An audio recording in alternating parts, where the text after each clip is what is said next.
ang mga kwento ng pag-ibig, kwento ng buhay at kwento ng pag-asa dito sa Barangay Love Stories. Love Stories.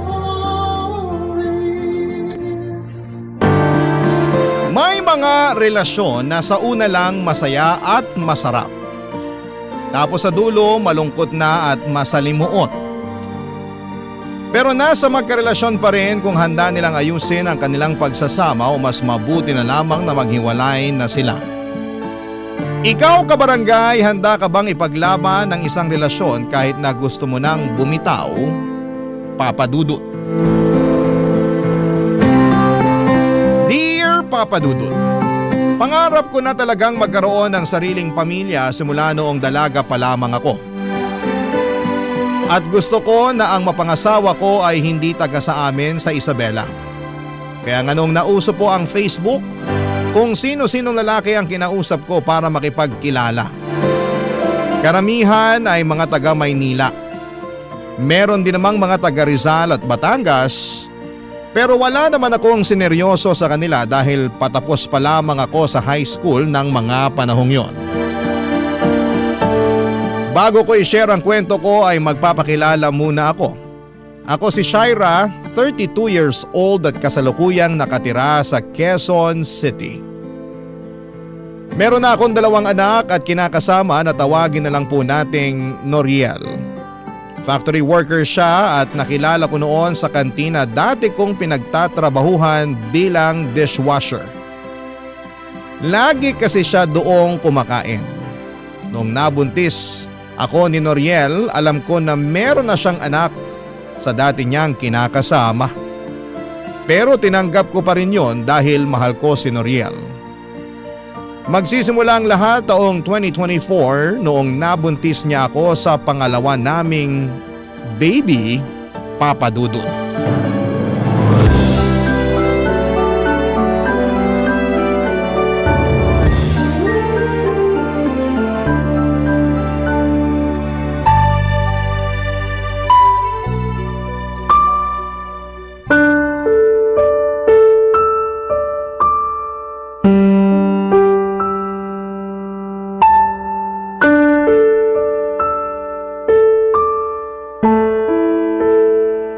Kamusta?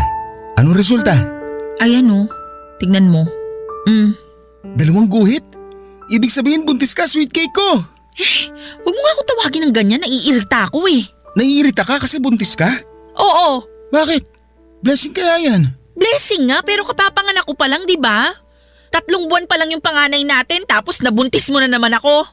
Dumidede pa nga sa akin yung anak natin. O ano naman? Anong ano naman?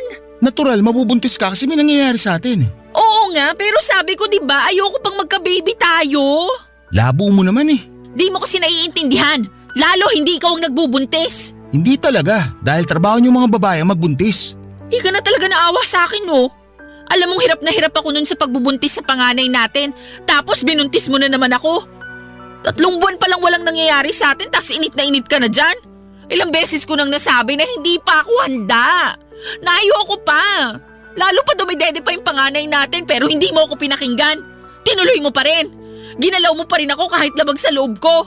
Pinagbigyan kita pero nakiusap ako na wag mo akong bubuntisin pero hindi ka nag-ingat. Hindi ko nakasalanan yun. Sana uminom ka ng pills para hindi ka mabuntis. Tapos ako ngayon sisisihin mo.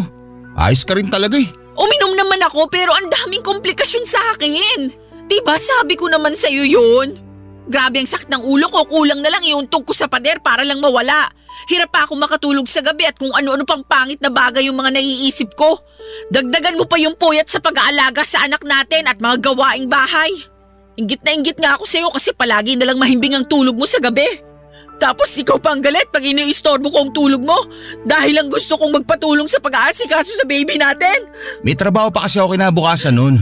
Ikaw kaya pumasok na puyat, sige nga. Di mo kasi alam na bantay sarado kami ng bisor namin. Bawal aantok-antok sa production. Kaunting mali mo lang, siba ka. At yun ang iniiwasan ko dahil kawawa tayo. Sana naisip mo man lang yun. Lagi kong iniisip ang kapakanan mo, kung anong mararamdaman mo. Pero ako ba? Kahit konti, iniisip mo rin? Ano bang klaseng tanong yan? Sagutin mo na lang! Malamang oo. Kaya nga ako nagsisikap sa pagtatrabaho para sa'yo at sa anak natin. Talaga lang ah. Para ka namang sira eh. Sira na kung sira. Pero para sa akin, hindi totoo yung sinasabi mo. Kasi kung totoo na iniisip mong kapakanan ko, hindi mo ako agad bubuntisin. Wala kang awa sa akin? Akala mo ganun lang kadaling mag-anak? Kung makapagsalita ka parang di natin anak yung dinadala mo ah. Paano na lang pag lumaki ang batang yan at nalaman niya na ayaw mo sa kanya? Ano na lang mararamdaman niya? Hindi ko sinabi na ayaw ko sa anak natin.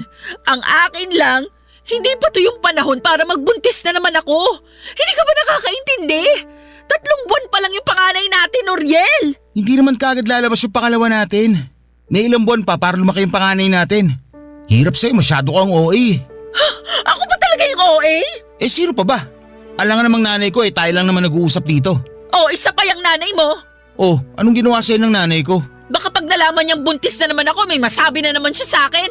Kagaya nung unang beses na nabuntis ako. Pabayaan mo na si nanay. Ganun lang talaga yun. Masyado madaldal pero wala namang ibig sabihin yung mga sinasabi niya. Hindi mo ba nakikita na tuwang-tuwa naman siya sa apo niya nung pinanganak mo? Sigurado ako matutuwa lang din yun pag nalaman niyang buntis ka. Oh, duda ako dyan sa sinabi mo. Parang hindi mo naman kilala nanay mo. Kilala ko siya kasi nanay ko siya. Ikaw ang baka hindi nakakakilala sa kanya. Ay, ewan ko sa'yo. Kahit ano talagang sabihin ko, wala akong boses pagdating dyan sa nanay mo. Hirap sa'yo lahat ginagawa mong issue. Una yung pagbubuntis mo. Tapos ngayon nanay ko naman. Wala ka talaga sa hulog eh.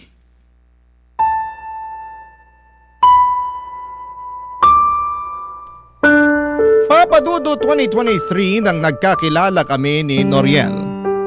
Noong taon ding yon ay nabuntis niya ako sa panganay namin kaya nagsama kami sa iisang bubong. Bale, tumira kami sa bahay nila sa Quezon City kasama ang nanay niya. Pero bago yung taong 2016 nang kinuha ko ng tiyahing kong tagaluto sa naturang kantin kung saan kami nagkakilala ng kinakasama ko. Siyempre excited ako noon dahil ang nasa isip ko ay pagkakataon ko na para matupad ang pangarap kong makapag-boyfriend ng taga-syudad.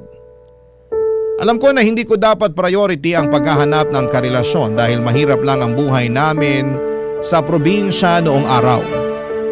Ni hindi na nga ako nakatungtong sa kolehiyo kahit gustuhin ko pa. Pero lahat ng mga kapatid ko ay meron ng asawa at sariling pamilya. Ako ang bunso sa aming 5 at matagal nang hiwalay ang mga magulang namin. Laking lola kami pero namatay na rin siya noong 2016 kaya nga tuwang-tuwa ako nang papuntahin ako sa Maynila ng tiyahin ko para magtrabaho dito. Palagi akong pinagsasabihan ng tiyahin ko na mag-ipon ng pera para may panggastos ako sa oras ng pangangailangan. Pero hindi ko yon masyadong iniintindi, Papa Dudut. Noong naranasan ko na kasing sumweldo ay naging magastos po ako. Tapos kung sino-sino pa ang dinidate kong lalaki na nakikilala ko lamang online. Kaya nga may reputasyon ako na maharot sa mga mata ng tiyahin ko. Pero hinayaan na lamang nila ako dahil nasa tamang edad na raw ako. Kaya nga noong nabuntis ako at nagsama kami ni Noriel, ay hindi ako makareklamo ng todo sa kanya tungkol sa estado ng buhay namin. Noong isang beses kasi na nagsabi ako sa kanya ay sinisi lamang niya ako dahil masyado raw akong mapusok at hindi marunong makinig sa kanya. Na kung humanap lang daw ako ng lalaking marunong magdala ng pamilya ay hindi ko maranasang mas maghirap pa. Kaya nga wala na akong nagawa kundi ang pangatawanan na lamang ang bunga ng mga naging desisyon ko, Papa Dudut. Ewan. Hindi yata talaga ako siniswerte sa buhay lalo na sa kinakasama at dumagdag pa sa stress ang nanay niya na palagi akong inaaway kahit na wala naman akong ginagawang masama sa kanya, Papa Dudut.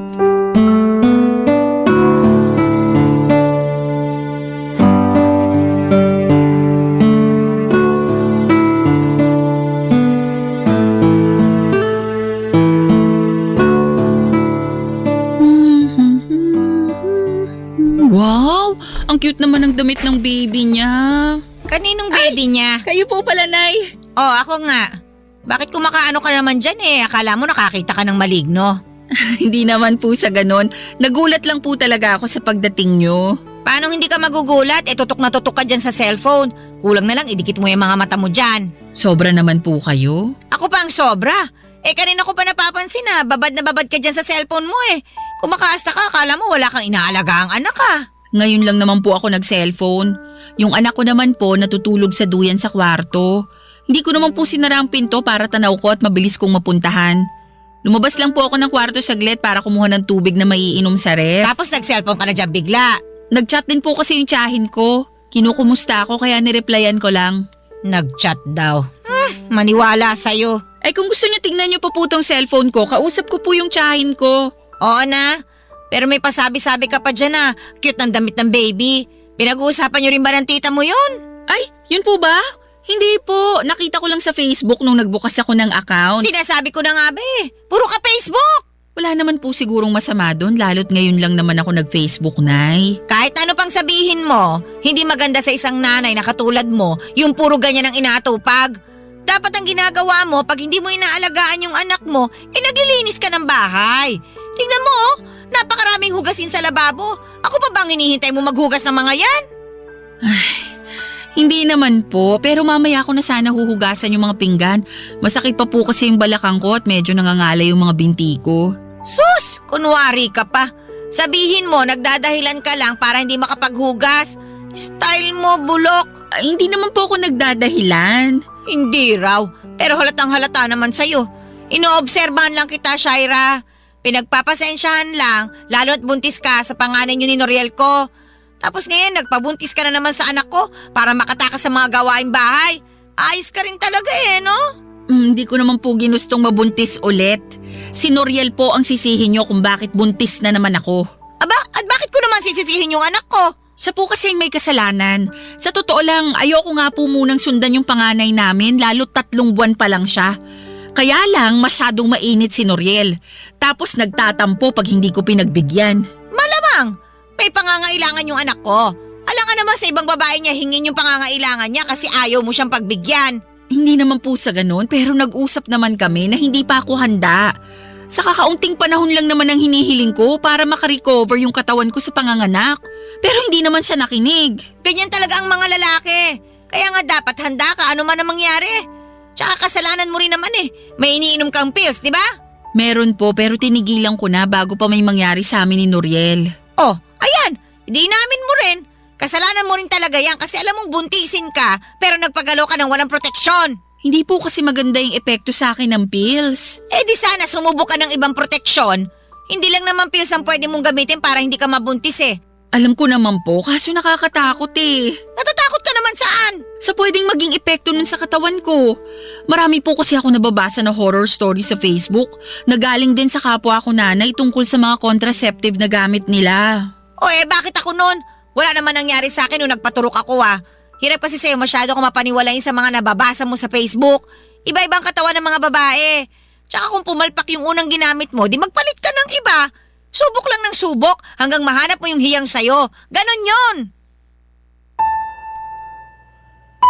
Papadudod simula pa lang noong tumungtong ang mga paako sa bahay ni na Noriel ay pinagtaasan na talaga ako ng kilay ng nanay niya.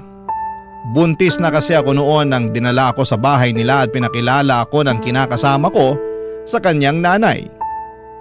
Sinabi lang sa akin ni Noriel na may pagkamasungit ang nanay niya pero kuhanin ko na lang daw ang loob para magkasundo kami. Siyempre ang gusto ko ay magkaroon ng maayos na relasyon sa nanay ng kinakasama ko. Pero kahit na anong subok ko sa simula pa lamang ay mukhang ayaw talaga sa akin ang nanay ni Noriel. Madalas niya akong angilan na parang isang dragon na anumang sandali ay bubuga ng apoy. Ang dami rin niyang sinasabi, kumilos man ako o hindi sa bahay nila. Noong ipinagbubuntis ko nga ang panganay namin ni Noriel ay nahirapan talaga ako ng husto kaya kinailangan kong tumigil sa pagtatrabaho. Pinayuhan ako ng doktor na huwag masyadong kumilos pero hindi yon maintindihan ng nanay ng kinakasama ko.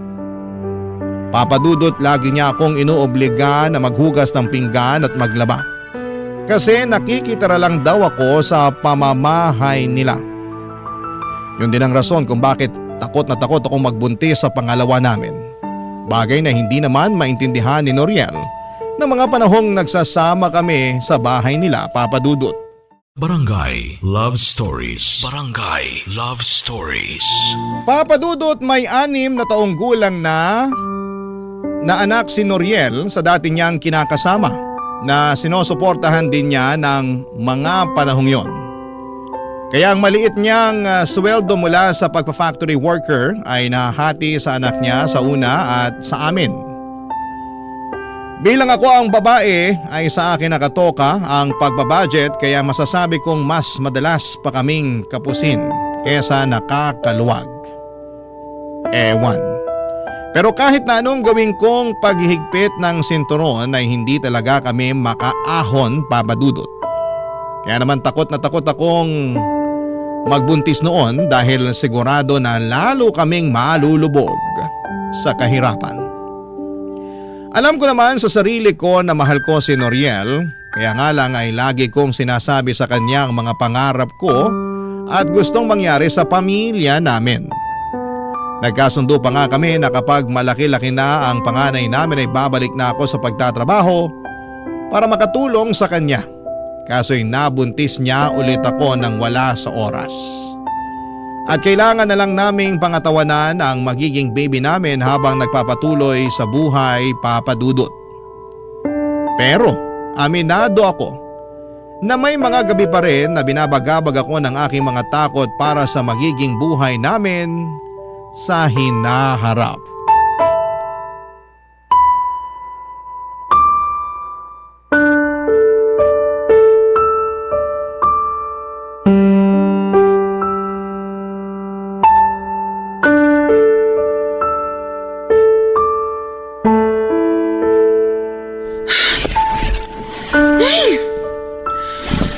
Ano ba yan? Kanina ko pa naririnig yung pagbubuntong hininga mo ah. Kita mo natutulog na yung tao eh. Sana all natutulog. Ako rito hindi pa eh. Kasalanan ko ba yon? Pikit mo ang mga mata mo. Kung ganun lang kadali yon, sana kanina pa ako tulog. Ano ba kasing problema mo? Ikaw ang problema ko. Lagi ka nalang nagagalit sa akin tuwing gusto ko magsabi sa'yo ng nararamdaman ko. Feeling ko tuloy wala ka ng pakialam sa akin. Gabing-gabi na nagdadrama ka pa eh. Patulog na nga yung tao oh. Saka saan na naman galing yung pinagsasabi mo? Sa akin lang. Naisip ko lang kasi yun yung pakiramdam ko. Shaira naman eh. Ayoko ng away. Pagod ako. Pagod din naman ako ah. Paano ko napagod eh? Nandito ka lang naman sa bahay natin. Baka nakakalimutan mo na buntis ako tapos nag-aalaga pa ako ng anak natin, Noriel. Kung makapagsalita ka dyan, akala mo madali rin ginagawa ko ah. Ay nako, nagre-reklamo ka na naman eh. Hindi ako nagre-reklamo. O ba't ganyan tono mo? Malapit ko na tuloy isipin na hindi ka na masaya sa pamilya natin. Talaga? Nakuha mo pang isipin yun kung sakali? Oo, mahal ko kayo ng anak natin. Pati na rin itong baby na nasa tiyan ko pero hindi ko lang mapigilang mapaisip kung meron ka ba talagang pangarap para sa amin. Ano na naman ba yan? May plano ka ba talagang ibukod kami ng mga bata? Ano? Alam mo kung anong sinasabi ko? Hindi ko alam. Ewan ko sa'yo. Ng bahay, Noriel. Hindi ba nangako ka sa akin noon? Pag nakaluwag-luwag tayo, ibubukod mo kami ng anak mo. Gusto ko lang malaman kung may bala ka pa rin na to pa rin yung pinangako mo sa akin noon. Sa totoo lang, parang malabo na yan. Lalo na ikaw may sabi pag nakaluwag-luwag tayo. Sa panahon ngayon, mas madalas pa tayong gipit kaysa nakakaluwag-luwag. Kaya paano ko pa matutupad yung pangako ko sa'yo na mabubukod ko kayo? Saka may paparating tayong baby. Di ba dapat mas unahin ko yung anak natin kaysa sa kung ano-ano mga naiisip mo? Pero di ba kapag nagsasama na ang babae at lalaki, bumubukod na sila? Para lang sa may mga pera yun. Saka, bakit ba gusto mong bumukod hindi naman tayo pinapalayas ni nanay dito? Hindi nga, pero bahay niya pa rin to. Dapat meron tayong sariling bahay lalo't lumalaki na ang pamilya natin. Sa panahon ngayon ang mamahal ng mga bilihin, paano pa kaya ang renta? Sige nga, gusto mo yatang mamulubi tayo at sa kalsada na lang tumira eh. Hindi naman siguro tayo aabot sa ganun. Aabot tayo sa ganun pag hindi ka pa nanahimik dyan. Masyado ko maraming gusto hindi pa nga tayo umaasenso. Kasalanan mo naman eh. Nag-uusap na tayo noon. Maayos na yung plano natin na pag lumaki-laki ang panganay natin, tutulong ako sa pagtatrabaho para makaipon tayo. Kaso, masyado ka mainit sa kama. Ayan tuloy, nabuntis mo na naman ako. Hindi pa nga natin natutupad yung usapan natin na mag-iipon pero pakiramdam ko back to zero na naman tayo. Kawawa naman sa'yo anak natin dyan sa tiyan mo eh. Hindi pa nga pinapanganak, palagi mo na sinisisi. Hindi ko sinisisi ang anak natin. Ikaw ang sinisisi ko. Ay talaga naman. Kaunti na lang, malapit na ako mapikon sa'yo. Lagi ka namang napipikon sa akin bago pa ba yun? Hirap sa'yo, masyado ka emosyonal. Alam mo namang buntis ako? Malamang, emosyonal talaga kaming mga buntis. Dinamay mo pa yung ibang mga buntis. Baka ikaw lang naman talaga ang ganyan. Hindi mo alam, nakakayamot ka na. Kaya hindi na ako magtataka kung bakit hindi kayo magkasundo ni nanay. Tama siya na para ka may sariling mundo. Sinabi sa'yo ng nanay mo yon? Na para ako may sariling mundo? Oo! Ano sagot mo? Wala. Nagkibit balikat lang ako. Ayoko nang pahabaan yung usapan kaya hindi na lang ako sumagot. Grabe ka talaga? Hindi mo man lang ako pinagtanggol? Paano kita ipagtatanggol kung nakikita ko na parang totoo naman ang sinasabi ng nanay ko? Isipin mo nga yan. Huwag lang lagi pagkukulang ko yung tignan mo. Tignan mo rin yung sarili mo. Masyado akong mapaghanap. Hindi ka na marunong makontento. Sige na, patutulog na ako. Huwag mo na ako istorbohin. Papadudot matapos ang pag-uusap namin yon ni Noriel na nauwi na nga sa pagtatalo ay nadagdagan lang ng panibagong tampo ang mga nauna kong tampo sa kanya. Alam ko na mas praktikal na tumira sa bahay nila pero nahihirapan na kasi akong pakisamahan ng nanay niya.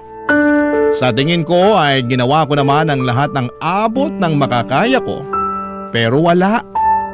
Matigas at malayo ang loob sa akin ng biyanang kong hilaw.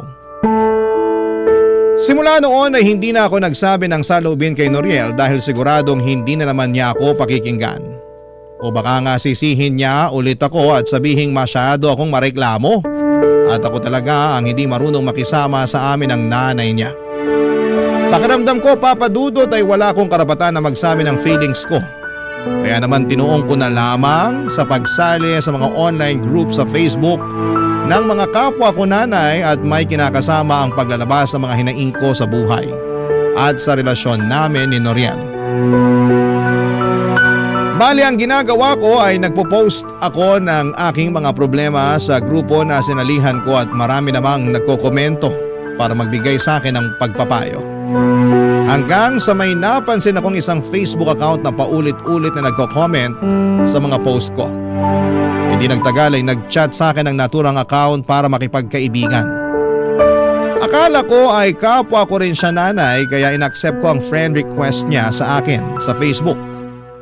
Pero makalipas ang ilang araw ng pag-uusap namin ay inamin niya na isa siyang lalaki papadudot.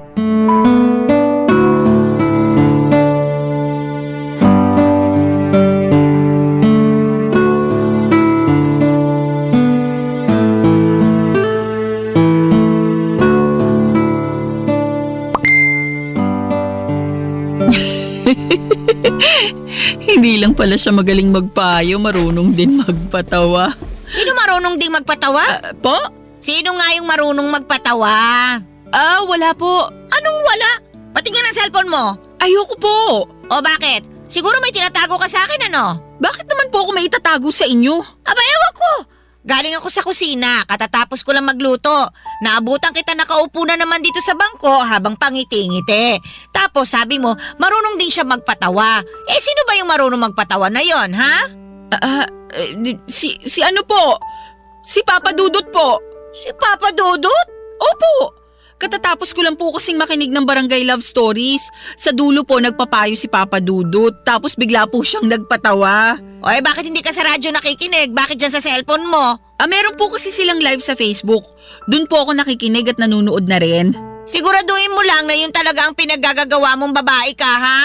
Nay naman, ano pa po bang iba kong gagawin sa Facebook? Ewan ko sa'yo. Napapansin ko na panayan ang inaatupag mo. Hindi naman po, ngayon lang po ako umupot nag-cellphone eh. Hindi raw. Ayos-ayusin mo lang talaga dahil pag nalaman ko na may ginagawa kang milagro dyan sa cellphone mo, nako, palalayasin kita rito sa pamamahay ko. Sobra naman po kayo sa ginagawang milagro. Alam niyo po ba na masama ang mambintang? Kaya nga ayusin mo. Matanong ko nga po kayo, Nay. Total, nag-uusap na tayo. Ano yon? Curious lang po ako kasi matagal na rin naman na akong nakatira sa inyo eh. Ano nga yon? Dali-dali ano at may pinapakulo pa akong bulalo dun sa kusina. Bakit po ba ang init ng ulo niyo sa akin? Sa pagkakaalam ko wala naman akong ginagawang masama sa inyo. Pero palagi pa rin kayong nagagalit sa akin. Nagtanong ka pa talaga ha? Hindi pa ba halata? Naalin po? Na ayoko sa'yo. At kahit na wala ka pang gawing masama, ayaw ko na talaga sa'yo nung unang beses pa lang nakita kitang tumapak dito sa pamamahay ko. Bakit naman po? Aba, hindi ko alam. Malay ko. Basta naiinis ako sa pagmumukha mo kapag nakikita ka. Pero wala naman ako magawa dahil nanay ka ng apo ko eh. Parang ang unfair naman po nun sa akin kasi ginagawa ko naman lahat para mapalapit sa inyo. Sabi ni Noriel, kuhain ko lang daw ang loob nyo para magkasundo tayo. Pero parang ang tigas-tigas nyo pagdating sa akin. Eh, ganun talaga. Alangan naman pilitin ko ang sarili ko na magustuhan ka. Eh, hindi ko nga kaya, di ba? Tsaka kahit paano sinubukan ko naman na tanggapin ka ng buong buo. Kaya nga lang talaga hindi ko magawa. Siguro kasi magkaiba kayo nung unang kinasama ng anak ko eh. Ayun, kahit paano, kuha nun ang loob ko. Magkaiba naman po talaga kami. O talaga magkaiba kayo. Kaya nga siguro ayoko sa'yo kasi mas gusto ko pa rin sa kanya. Pero ako na po yung kinakasama ng anak nyo.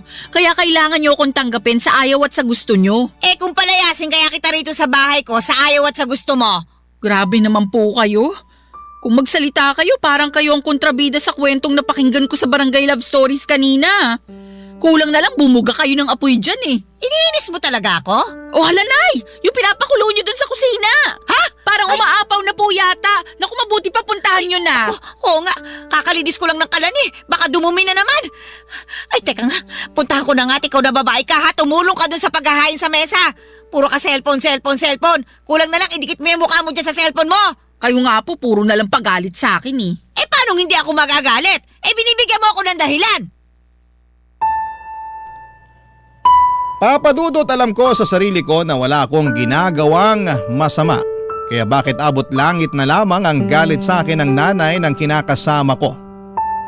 Kung makapagsalita siya, akala mo ay hindi ako ang nanay ng mga apo niya.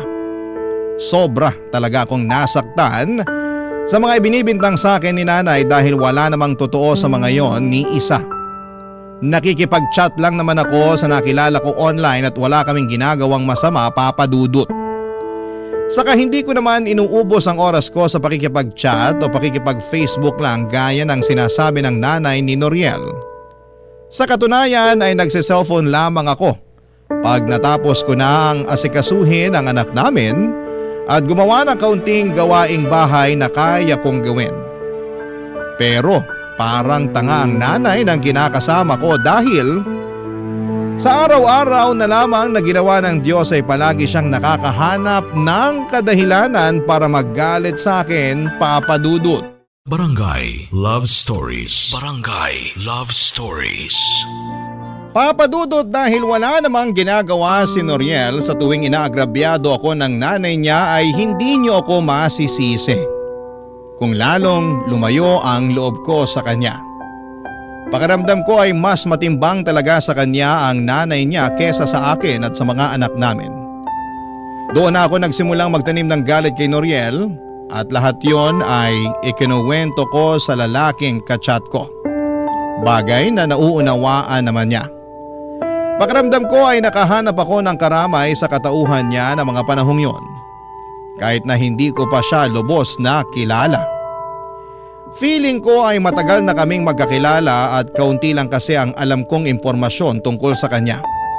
Sabi lang niya ay may kinakasama siya dati na matagal na ring nagsishare ng mga problema sa Facebook group kung saan kami nagkakilala.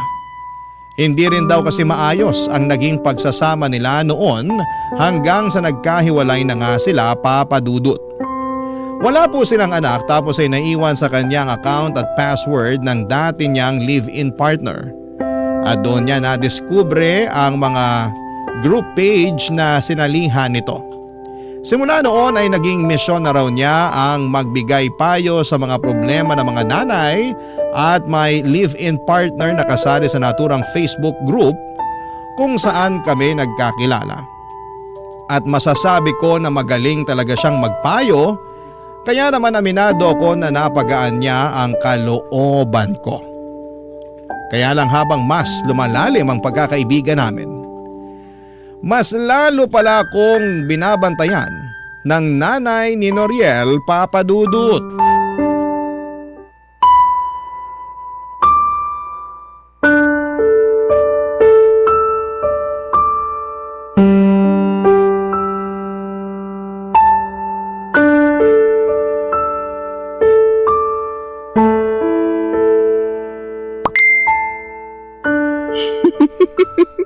Grabe, panalo talaga mga hirit niya.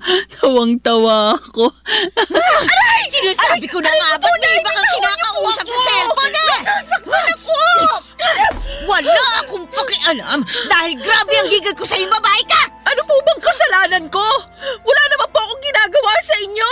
Nagmamang-maangan ka pa eh, kanina pa ako dyan sa likod mo. Kaya nababasa ko na may kachat kang nagpapatawa sa'yo. Po! Paano kanina pa kayo dyan sa likod ko? Tapos hindi ko man lang kayo naramdaman? Dahil nyo pang multo ah! Abot talaga! Ito na po Ano ako. mo po talaga? Yan po si Shaira! Ako awatin! Hindi ko pa natatanggal sa kanya Bitawan ang mo na! mabagay ng lahat ng buhok niya! Inaano po ba kayo ni Shaira? Bakit hindi mo tanongin niya magaling mo kinakasama kung bakit ako gigil na gigil sa kanya? Noriel! Sinasaktan ako ng nanay mo wala naman akong ginagawang masama sa kanya. Wala raw! Abay, napakasinungaling mo ah! Nagsasabi po ako ng totoo. Hindi ako nagsisinungaling. Ano ba kasi nangyayari dito? Ano pinag-aawayan nyo? Yang kasing kinakasama mo, may kung sinong chinachat sa cellphone niya. Akala niya siguro hindi ko siya inoobserbahan. Kunwari pa na nakikinig kay Papa Dudut, pero meron naman palang ibang inaatupag. Totoo ba yun, Shaira? Hindi yun totoo. Anong hindi totoo? Oh, bakit hindi mo may pakita sa akin yung cellphone mo? Ha? Pakita mo dyan sa anak ko para magkaalaman na. Sige, kapag mali ako, ipapaputol ko itong dila ko ngayon din. Oh, ano pang hinihintay mo, Noriel? Kunin mo yung cellphone ng babaeng yan. Akin ang cellphone mo! Ayoko nga. Anong ayaw mo? Akin ang sabi! Bakit ba kasi kukunin mo? Di parang lumalabas na naniniwala ka sa sinabi ng nanay mo. Maniniwala talaga sa akin si Noriel dahil nanay niya ako. Tsaka bakit ako magsisinungaling? Sige nga. Dahil galit kayo sa akin. At gusto niyong lumayas ako sa pamamahay ninyo. Kaya nga mas nabigyan ako ng rason ngayon na palayasin ka. Akin ang sabi yung cellphone mo, Shaira! Titingnan ko lang naman. Kung hindi totoo yung sinasabi ni nanay, o hindi wala na tayong problema. Please, Noriel, huwag mo nang kunin yung cellphone ko. Akin na yung cellphone ko, Noriel. Hindi ko pa talaga agaw sa'yo, hindi mo pa ibibigay. Akin na yan. Hayaan mo na munang tingnan ng anak ko yung cellphone mo. Tingnan mo na, bilisan mo. Nandiyan sa messenger niya. Teka, ito na nga po. Oh, ano? Tama ako, di ba? May kachat nga na ibang lalaki yung magaling mo kinakasama. Sino to kausap mo, Shaira? Wala yan. Anong wala ka dyan? Tingnan mo nga, nagbibiroan pa kayo. Napakasinungaling mo. Oh, yan! Yan ang dapat sa'yong malandi ka. Hindi po ako malandi. Wala akong ginagawang masama sa anak nyo. Noriel, maniwala ka sa akin. Wala akong nilalanding iba. Paano pa ako maniniwala sa'yo? May ebidensya na, oh. Tingnan mo, ang tagal-tagal nyo na pala nag-uusap. Kinukwento mo pa sa kanya yung mga problema natin. Bakit? Nagpapaawa ka? Gusto mo kampihan ka niya? Kasi nagkukulang na ako sa'yo bilang kinakasama at tatay ng mga anak natin. Hindi yun ganon. At saka magkaibigan lang kami. May kaibigan ba na nag-good night at nag-good morning sa isa't isa? At nagpapaalalahanan ko kumain, ha? Pwede ba? Huwag mo na akong gawing tanga, Shaira. Napakasinungaling mo talagang babae ka.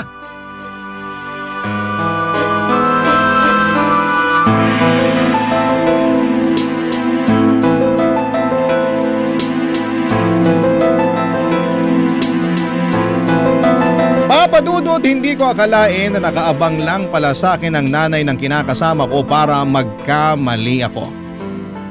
At nang sa ganoon ay mapagbuhatan niya ako ng kamay katulad ng ginawa niya sa akin ng araw na yon. Kahit na anong iyak ko at pagmamakaawa na huwag na niya akong saktan ay hindi pa rin siya nakinig sa akin, Papadudot. Nagbingi-bingihan siya sa pagmamakaawa ko at patuloy akong sinaktan. Pero ang higit na mas masakit sa akin ay ang pagkampi sa kanya ni Noriel, Papadudot. Guilty din naman ako at hindi ko alam kung paano ko ipagtatanggol ang sarili ko dahil may ebidensya na nakikipag-chat ako sa ibang lalaki online. Bagamat wala namang kaming ginagawang masama ay hindi pa rin ako pinaniwalaan ng mag-ina. Ipinilit nila, lalo na ni Noriel, na nanlalalaki ako at makapal daw ang aking mukha. Yun na rin ang simula ng panlalamig ng kinakasama ko sa akin dahil kumbinsido siya na may iba na ako. Isama pa ang sulsol ng nanay niya Simula noon ay tinigil ko na ang pakikipag-usap ko sa chat at blinako na siya sa messenger ng walang paalam. Aminado ako na noong una ay nalungkot ako pero dahil guilty din naman ako sa pakikipag-usap sa iba ay wala na akong nagawa.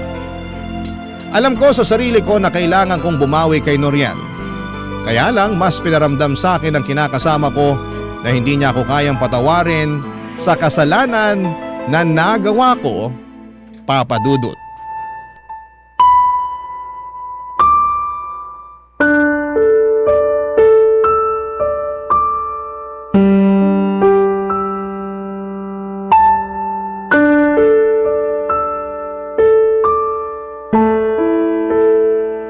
Alis na ako.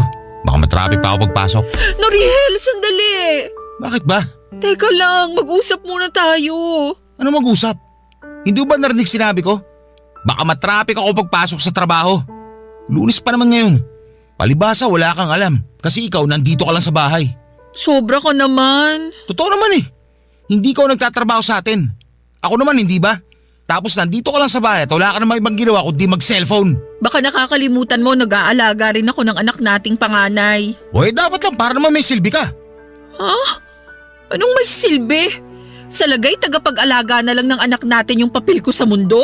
Oo, dahil ikaw ang nanay ng anak natin. Pati na rin yung baby nasa tiyan mo. Alam mo, huwag ka na magsimula ng drama dyan dahil bubuwist lang ako sa pagmumukha mo. Kunwari ka pa na mabait.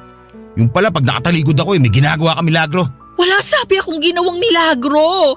Wala akong ginawang masama. Lukoy mo lelang mo.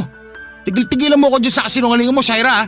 Pasalamat ka, buntis ka, kundi. Kundi ano? Sasaktan mo na naman ako katulad ng ginawa mo sa akin nung isang araw? Hindi naman kita sinaktan nun ah. Sinampalan kita. Hindi pa ba pananakit ang tawag mo doon? Normal na reaksyon lang yun ng taong galit. Dahil nahuli ko lang naman na kinakasama ko na may kinakausap na ibang lalaki sa cellphone. Sige nga, kung ikaw nasa posisyon ko, ano mararamdaman mo? Magiging masaya ka ba? Magpapaparty ka ba kasi nalaman mong gumagawa ako ng kalokohan? Siyempre hindi, pero ilang beses ko bang dapat sabihin sa'yo na magkaibigan lang kami nung lalaking kausap ko sa chat? Wala kaming ginagawang masama. Hindi ako nagloko sa'yo. Hindi pa, pero papunta na rin yun doon. Akala mo yata talaga tanga ako no? Akala mo pinanganak ako kahapon. Akala mo palalagpasin ko na lang yung kinakasama ko na may kinakausap na ibang lalaki.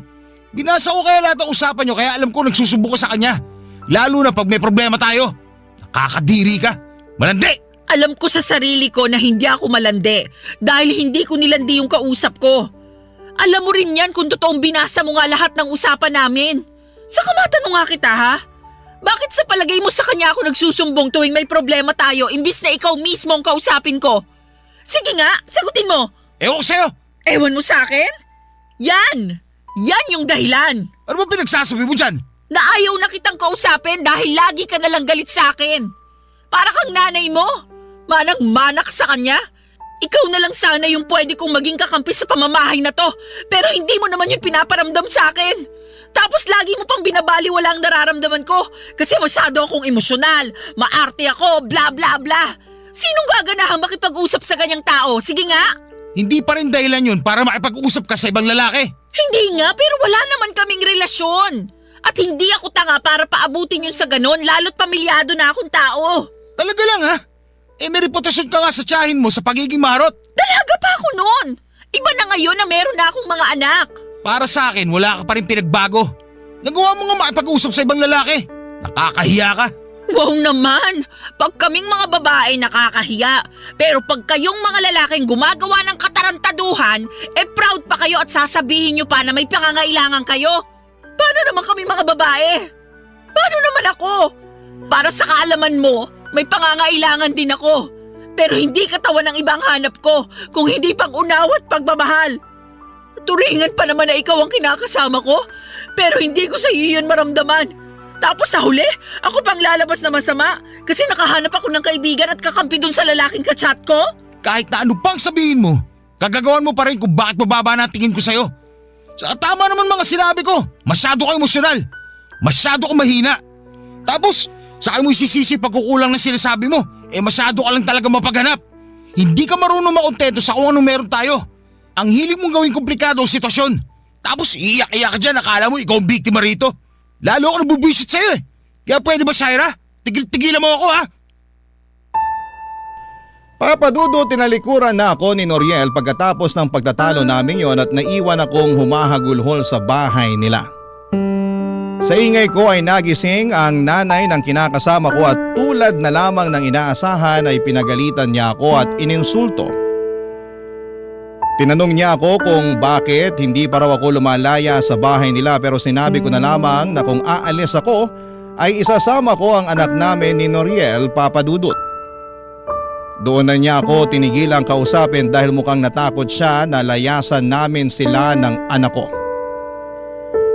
Sa totoo lang, Papa Dudut, ako ang mas takot na umalis sa poder ni Noriel dahil wala namang kaming mapupuntahan ng anak ko. Buntis pa ako ng mga panahong yon kaya wala akong nagawa kundi ang manatili sa bahay ng kinakasama ko hanggang mga anak ko. Pero kahit na dumating na ang bunso namin ay nanatili pa ring malamig ang pakikitungo sa akin ni Noriel. Oo, mabait siya sa mga anak namin pero sa akin ay wala na siyang kaamor-amor. Tingin ko ay tagapag-alaga na lang ng mga anak namin ang turing niya sa akin, Papa Dudut. Hindi rin nagbago ang pakikitungo ng nanay niya sa akin, sa katunayan ay lalo pang ang tumalim ang dila nito. Gustong gusto ko na talagang umalis sa pamamahay nila. Pero hindi ko alam kung saan naman pupunta. Sana po'y mapayuhan ako ng mga kabarangay natin sa sitwasyon na kinakaharap ko. Alam ko namang may kasalanan ako pero pinagsisihang ko na yon. Saka bakit lahat na lamang ng sisi ay napunta sa akin? Pagod na ako at aminado akong may mga gabi na hinihiling ko na sana'y mamatay na lamang ako. Maraming salamat po, Papa Dudut, sakaling mapili ninyong i-area ang sulat ko, and God bless sa Barangay Love Stories. And more power sa inyong istasyon, number 1 po kayo sa puso namin. Ang inyong forever kapuso at kabarangay, Shaira. Barangay Love Stories. Barangay Love Stories. Nalilito pa rin sa life ang ating kabarangay. Ano kaya ang maipapayo mo sa kanya? Ibahagi mo yan sa ating comment section para mabasa rin niya. Nagustuhan ng iyong napakinggan? Ituloy yan via live stream sa www.gmanetwork.com/radio. Barangay LS 97.1